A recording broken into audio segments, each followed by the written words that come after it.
What's up, you guys? Today we are talking about the fan-made FNAF movies. Anyways, let's get into this. We're going to start off with the hidden lore.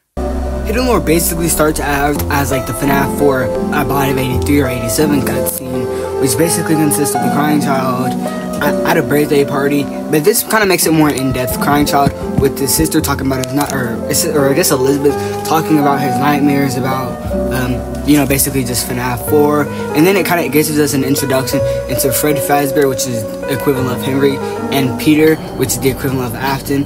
And then we see the FNAF 4 bullies with the Max. This time they're a little more mean, I guess. They're more realistic though. I do like this cutscene, but if it weren't for Peter being in this would have basically no relation to the rest of the hidden lore, since literally nothing after this kind of like crosses over, I guess. I don't know what to say. That's basically how to describe it. Nothing here crosses, besides Peter, crosses over into the final product of the hidden lore. Then the next one we have Circus Baby Pizza Roll, which basically nothing of that happens again, so we can just skip through that. The FNAF 2 part, it's actually pretty cool since it consists of Peter basically just killing a kid.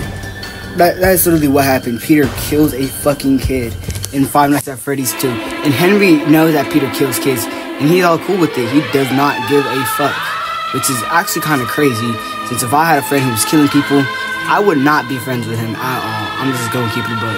Or I don't know, it really depends. Like, if he killed one person because of self-defense, yeah, I'd be friends with him, self-defense, because, like, the other dude was trying to kill him. Like, bro, I'd do the same thing if someone was trying to kill me. And that's basically just what happens. It's cool, but it's also kind of lame. But, yeah, let's get to the next part. Now, this part basically is kind of like build up to the Bite of 87 with the actual performance of the FNAF, or I guess the unwithered animatronics, with the girl looking at, basically just eyeing down Foxy, being like, Mommy, I want to play with the fox. Basically just yapping. And then Peter tells her not to get with the fox. And then, a surprise to everyone, guys, guess what happens? Oh my god, she's up close next to a fox that has, I don't know, designed to kill people or something. And she's not supposed to be up there. And guess what happens? Because the fox is out of order. Guess what happens? The fox bites her dead in the fucking head. Why not just listen to Peter? This isn't even really Peter's fault. This is the fucking mom's fault for not being like, sweetie, get the hell down from there. It's dangerous. And then after that, we kind of just get a little FNAF 1 part with that. Or not, it's not even FNAF 1, really. We just get a night guard doing his night shift at Freddy Fazbear's Pizza. And basically, you can just consist of how it goes. He's in college, Peter's talking to him. It's basically just a yap session, but I'd be bored as hell, so this would be a yap session too. Animatronics start moving, he goes out, he looks, and he sees Foxy. Foxy tries to attack him, he runs to the office, power goes out, and then basically, he dies. End of that one. Actually, I kind of like that one though. It's kind of boring, but it's cool, and it kind of like has some like scary moments. Like that's a kind of scary moment. Then we get to the next part. This next part consists of a bunch of kids breaking into Freddy Fazbear's, or just 3 kids breaking into Freddy Fazbear's Pizza, or I guess trespassing would be more accurate. And well, literally no one's surprised the animatronics are alive. And surprisingly, the animatronic kills one of the fucking kids. Like it was a fucking Golden Freddy animatronic, and it straight up just bites down Chuck, or not even bites down Chuck. I don't even know what the fuck he does. I guess he just kills fucking Chuck. That is crazy. And then the other 2 kids were kind of like just playing arcade games, being little bad kids, since they don't know that the animatronics are possessed yet, or it's kind of just like a myth or speculation or whatever you call it. Basically just yapping about the animatronics being alive, which they turn out they are alive. Animatronics come for the kids book it into the parts and service type room. Animatronics also try to get in there, and the kids find out that there are some dead kids and others, or not even dead kids, it's dead people in the animatronics. So it basically tells the kids that the animatronics are possessed. But I really like to see it, and I wish something like this happened in the FNAF movie. Like it could have happened during like the break-in room. It's like make it kind of like frame different, and then eventually animatronics kill the glasses kid, which I think his name's like Michael, and then the other girl, the girl right there, gets out the window and dies by Afton. Now the next scene consists of an animatronic technician coming into Freddy Fazbear's Pizza to basically just like fix the animatronics, which he kind of does, kind of doesn't.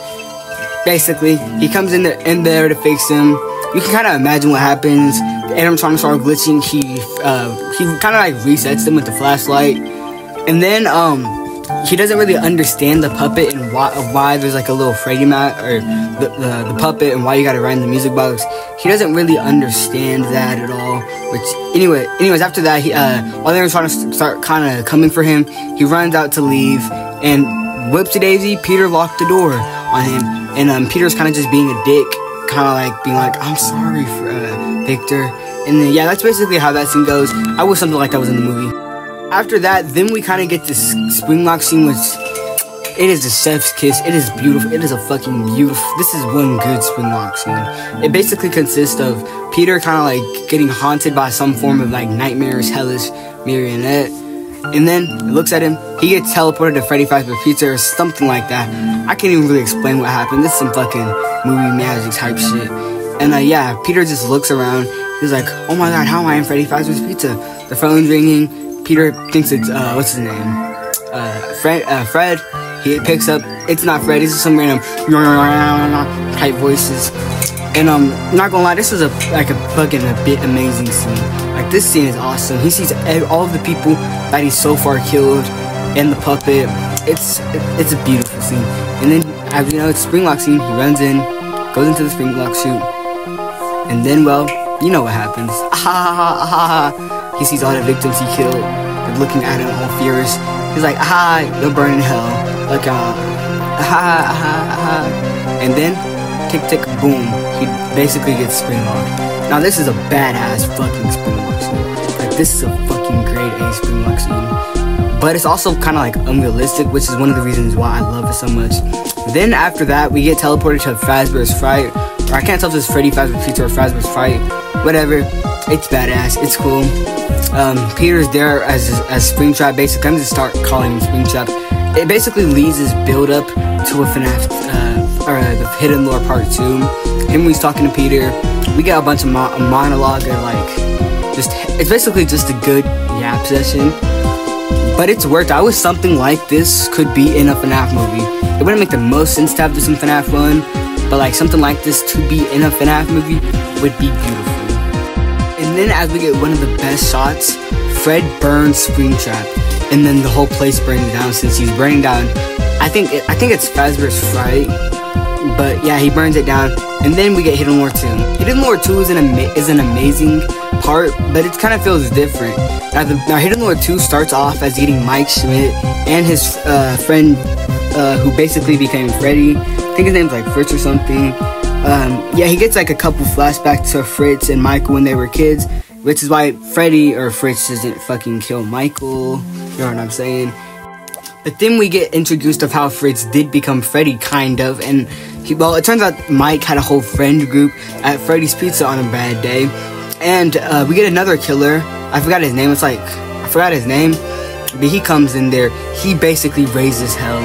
He kills all the kids except Michael, because, you know, Michael's the main character. He dips, but all this time Michael thought that the whole world, that God hated them, the whole world hated him, because he was all lonely, and I guess some other stuff, like he got ran over by a bus or something. He's basically just like pressing Michael, and then he kills some other kids. He's about to kill Michael. Then Michael's best friend Fritz comes up, and he's like, Fritz is a strong kid, but he starts almost beating that fella's ass. And then we get the bad guy. He comes back, or the fake purple guy. He's beating Mike's new friend or coworker up because they want to get like promoted stuff. And he shoots that guy. Hold on, look, he shoots him. But after that, basically it's just another yap session, kind of. It's like a fight, kind of like yap session too. Michael eventually does get his knife. He shoots or snaps the bald guy. Good ending. Then we get taken back to Springtrap. I don't know what the hell was the point of all of that, because Henry's still alive or something, or regular plus Fred. Anyways, we basically just get like Springtrap's adventure to get his little give back. What's his name? Fred. Which you know, it kind of goes differently than he would expect. And it starts off by the Springtrap like character getting taken in by some guys who basically just want some bread, because they don't even want to do this. They're like scavengers or something. They just want some bread. So then eventually he's taken to a couple other places.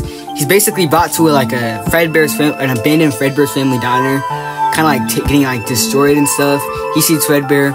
Eventually, he runs into Henry, or that's fucking Fred, and they have a fucking yap session with flashbacks. It's actually pretty cool. But yeah, we get a little yap session.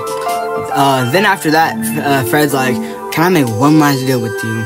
And he basically takes the Springtrap guy, or Peter, to this room which has a bunch of Fazbear memorabilia, all stuff from like the decades of this Fazbear. And he puts Springtrap in there since he's a part of Fazbear, and he burns the place. And then but Springtrap can't die because he's the main character. He comes back to see Fred in a truck, and Fred's like, "Oh hell no! How the fuck are you still alive?" And Fred's cool. He's a fucking badass.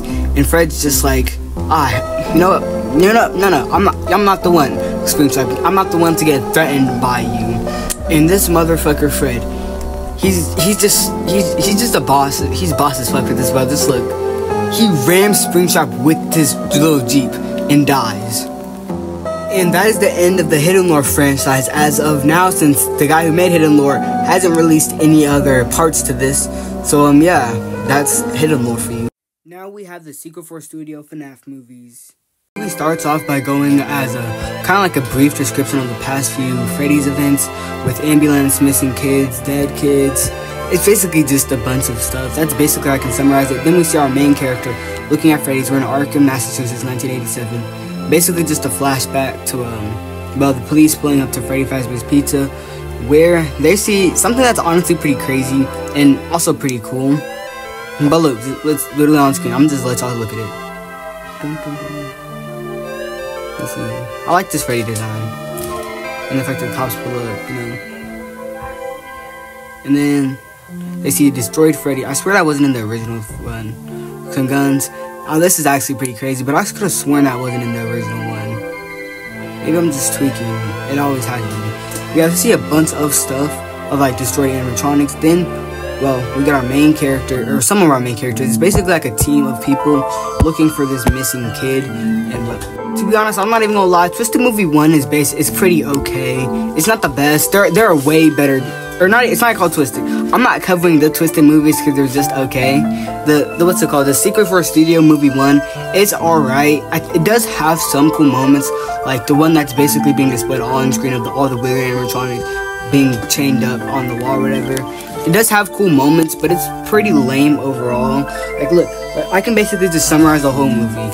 A group of adults, or I guess detectives, come into Freddy's looking for any signs of missing kids and paranormal stuff. Basically, they do want to uncover some mysteries, and they end up finding a big, scary golden Freddy animatronic and another guy and some little random bald guy.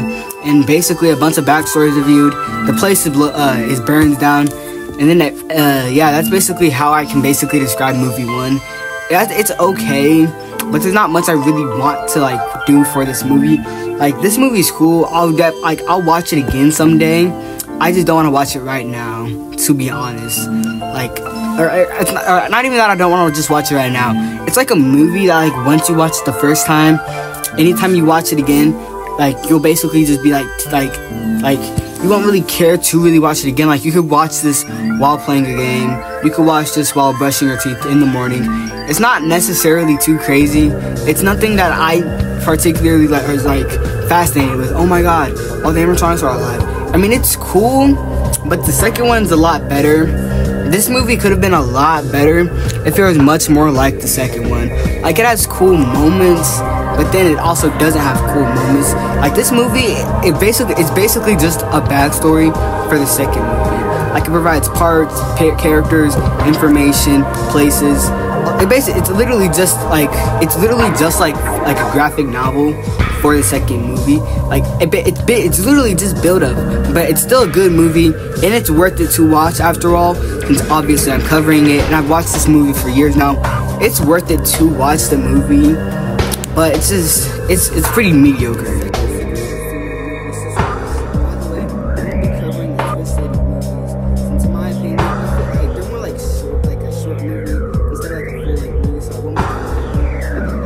This movie starts off as basically us meeting our new group of people which is like what I think 6-7 people every hour. Springtrap or Springtrap character, or yeah, 6 hours. He will take one of the people there. Springtrap is I don't remember much, but Springtrap is basically like some guy. In this movie, he's basically like some guy who I think it's like Fritz's son. I forgot the names, but he's one of the sons, and he wanted to do everything for Freddy's. He did everything basically, and I guess he became evil somehow. But basically, the movie starts off with a group of our people, basically just trying to get out of Freddy since they don't want to be in there. They were all kind of like tricked by Afton, but this one girl wants to take down the whole whole Freddy establishment since her younger sister died there, and ever since then she hated it and she just wanted to uncover the mysteries and the truth behind the Freddy Fazbear's Pizzeria. Then we get Henry Emily, I don't remember his name, but I think it's like Henry for this. And basically he's this he's the guy who made this, since he basically the guy who made this is co-partner. But he used to be the guy who made this used to be a different guy. He used to be nice, kind, loving, human. But then eventually, during the making of Sister Location, he became cold, cruel after his daughter died.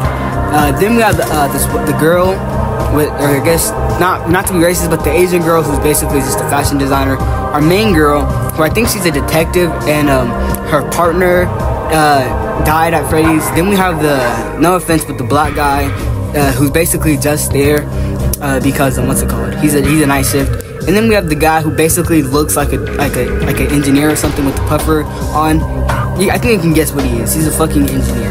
No fucking duh. Anyways, basically their main goal is, like I said, to get out of Freddy Fazbear's Pizza. No one wants to get in there, and they soon realize out that they were all tricked by some Afton type character or something that's a part of the place. It's getting tricked in there. Anyways, we're back with the gang again. They're back in the pizzeria, or they never left, but we're back. And basically, two of them has died, being the night guard and the fashion designer. And basically what happened was Springtrap took the fashion designer through the vents, and the night guard was the first to get killed, since I guess he was the least offensive. But I don't know how that makes any sense, since Mike was literally fucking buff. He could I don't know, if he had a couple more things, he probably could have maybe handled off Springtrap for a little bit and maybe not have died so quickly. I don't know. But yeah, that's basically what happens. The team of them basically discover in a second that there is a gas leak in the pizzeria facility. And basically they go to the underground, I believe. And they find a little foxy friend, which I believe used to be the black-haired girl who's currently alive, co-partner. I keep forgetting all these people's names. It's because I haven't watched these movies in a little bit. Anyways, basically, yeah, they kind of find that guy. He used to be the co-partner. And yeah, gas leak. I already said that. Yeah, we see the gas leak. And but the thing's real. The little pirate guy, the little adventure foxy, he is real though. Though I guess they don't. I guess she probably just thinks it's a hallucination.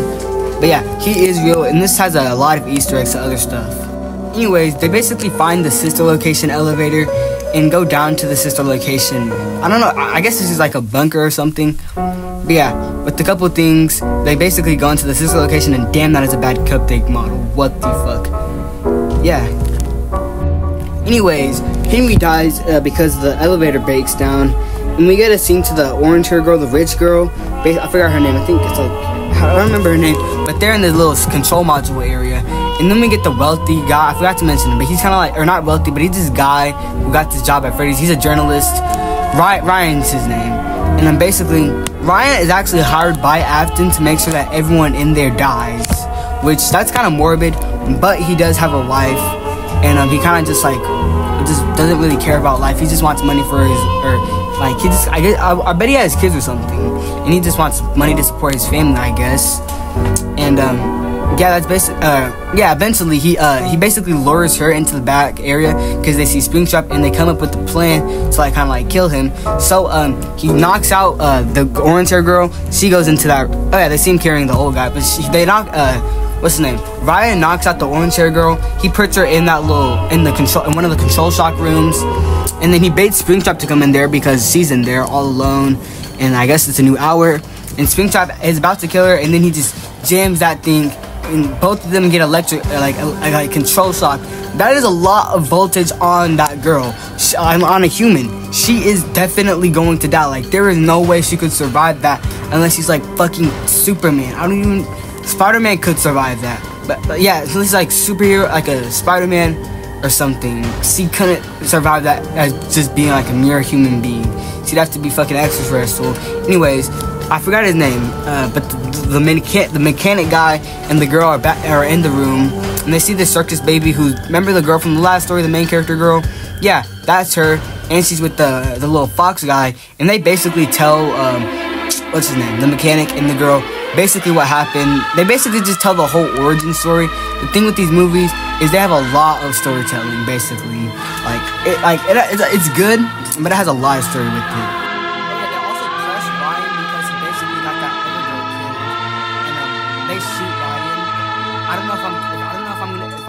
But they shoot Ryan. Eventually, after a lot of the jibber jabbering and stuff, they meet this fucking. Oh yeah, they make the. So one of the guys here is called the Brothers. The Brothers. I forgot. I think it's like the Brothers something. And they're evil. And they came to Freddy's after a deal that the old dude who made Freddy's made. And they are really fucking evil because the old dude who made Freddy's, not him, basically thought that they were kind of like geniuses, but they're fucking evil as shit. And they kill a bunch of people. Like that, it's really badass, but this could not be okay. Eventually, they start a fire here. All of the souls that were killed at Freddy's are free, and all of them like give back. Go to the moon. Give life back. Go to the moon. Go to the moon. And the whole Shawty tell me what's up. Got some drink in my cup. Got my up in my blood. Niggas try to keep up. In the car. Fucking crumbles and burns down, but the mechanic guy.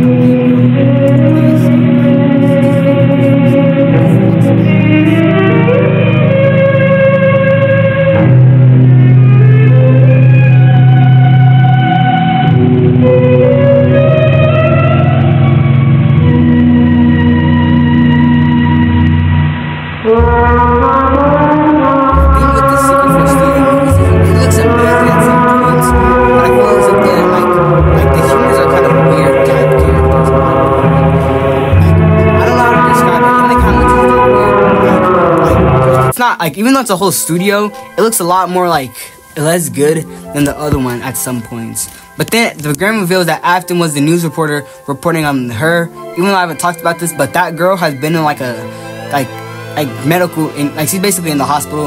Anyways, that's the end of that. Now the reason why I like this movie a lot less than I like the Hidden Lore movies, because like the Hidden Lore movies seem like a lot more grounded and realistic, while these movies seem a lot more like fun, or not even fun. They seem like now these movies are better for like darker movies. It's kind of like the Rob Zombie Halloween movies compared to like the 2018 fucking Halloween movies. They're both equally good, but they're like different kinds of a horror movie. Rob Zombie has like a lot more scary, more brutal moments, but the 2018 new Michael Myers horror movie has like a lot, like it's a lot better. Basically, like just like the first, second few movies, they're a lot better than this one. I love these movies, and when I watch them again, hell yes, I love them to my heart. I've been watching them forever, but in my opinion, they're good, but they're just not the best movie or FNAF movies out there at the moment. The X-Blue, Five Nights at Freddy's movies. Anyways, let's get into this video. I'm not gonna lie, this movie has like a lot of lore, and a lot of parts, and a lot of nights, so I'm not even gonna lie. I'm not gonna like completely cover every night, but basically the movie starts off with Mike talking to the camera. Well, I'm not even gonna really explain that yet, because it's gonna pop up again later. Anyways, after that, then hold up, we gotta wait a second. Then we get the intro to the movie, Night 5. And the movie technically starts off as a news recording of a lady basically talking about how Fadmer Entertainment is under fire after basically a string of bad events, like the missing children's incident. Basically, you can just basically guess the bad events. But yeah, they're basically being overcovered, which, you know, I'll just let y'all just look at the screen for a second.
Then we get taken into night 1, which basically just has Mike pulling up. But oh yeah, before this, there was a little part where Mike basically gets the job, which in my opinion, it wasn't relevant enough to put this in, because the other movies, they're like have spots, or they just have like parts that I can or can't put in. It won't hurt it too much if it's not. But anyways, basically Mike meets the day guard, and then we get taken to night 2. Mike puts in a tape, and he hears what happens to he hears the previous night guard, which basically most of this movie is summed up to Mike looking for what happened to the previous night guard, since the previous night guard went missing.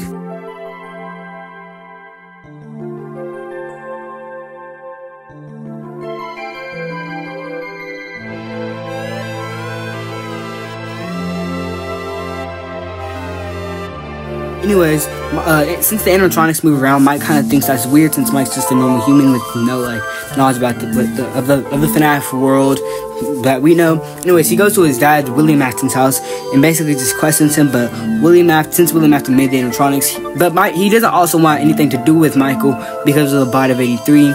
So, but yeah, William Afton answers this question and acts like he doesn't know what's going on, when we know he does, since, you know, it's William Afton. Anyways, then we get taken to night 4 after like night 3 and stuff. And anyways, basically opens up with Mike kind of just like pleading with the animatronics, wondering, "Hi, what happened to my friend? Can you please tell me? I'm on your side." Basically, he's basically just being a little good boy. Yeah, he basically tells them that he's on their side. He just wants to know what happened. He's not a little bad guy, and yeah.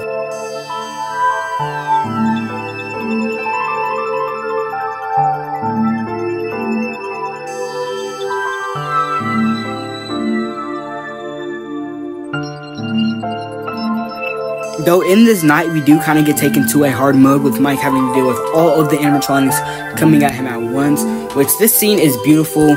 Or it's not. I really wish this was in the fucking FNAF movie. This should have fucking happened. It's so cool. But yeah.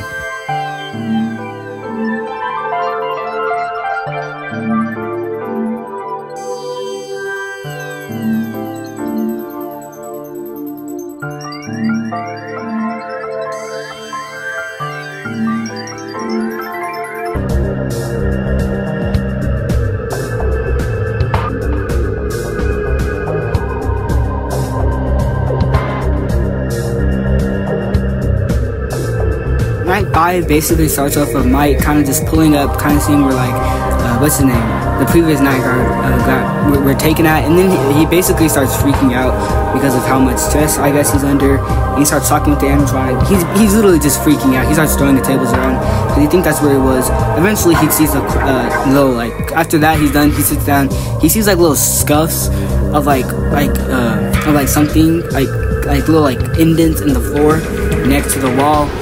And well, since Mike was looking for a place of where he could have gone, and he kind of like sees this wall with like it's weirdly put in, and Mike gets the idea that, oh, he's probably in there. The wall opens up and he sees the previous night guard stuffed inside of a Freddy Fazbear animatronic. Somehow he's alive, and then we get taken back to the original part of the movie with Mike entering the camera, talking to the camera about, you know, just yapping basically.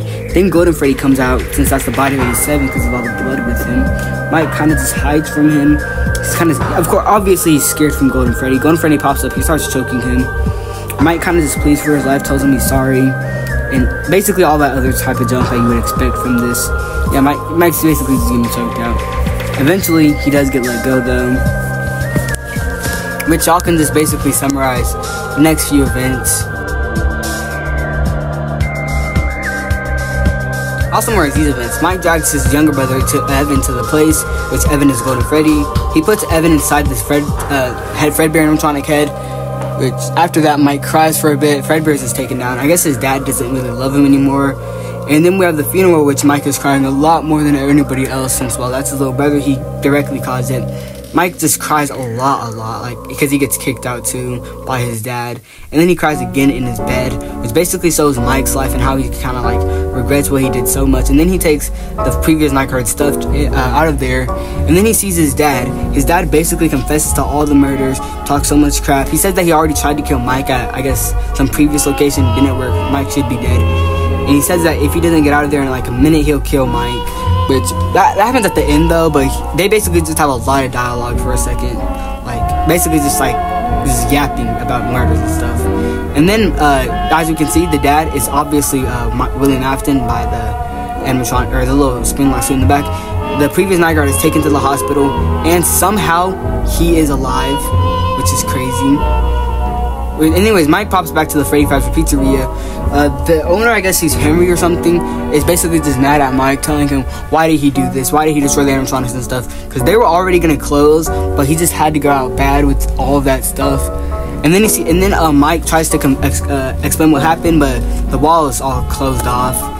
And basically, Mike is told to just get the fuck out of there. You're not welcome here. Why the fuck did you do all this, dude? What the hell? And he also tells Mike to take a fucking shower because he smells like shit, which is kind of funny. And then the other two security guards are like, I look, you do see like a little scuffs in the floor. And then the guy, I think he's like Henry or something, is basically like, if you tell anybody about this or whatever, I'm going to sue both of you, which is kind of fucked up since these are minimum wage workers. But I guess it is what it is. Anyways, that is night 5, the IRL FNAF movie, which in my opinion, it's okay. It's not the best. Like, once you start watching it though, you do get like a lot more immersed. But it's pretty good for what it is. But it could be better. It's kind of like the FNAF movie though. Like, kind of, because it's similar to, like, at the end, it's a lot better and it has a lot of slow scenes. But it's also kind of weird too. But in my opinion, it's still one of the best FNAF fan-made movies ever. Anyway, now these are the best fan-made Five Nights at Freddy's movies, in my opinion. I hope that some do come out, like we get an X-Blue Five Nights at Freddy's 2 movie, or FNAF 2 and 3 movie, or we get like another Zapper 77 Hidden Lord movie, or hell, we just get another Secret 4 Studio movie, something like that. Anyways, thank you guys for watching. Have a good Christmas. Bye.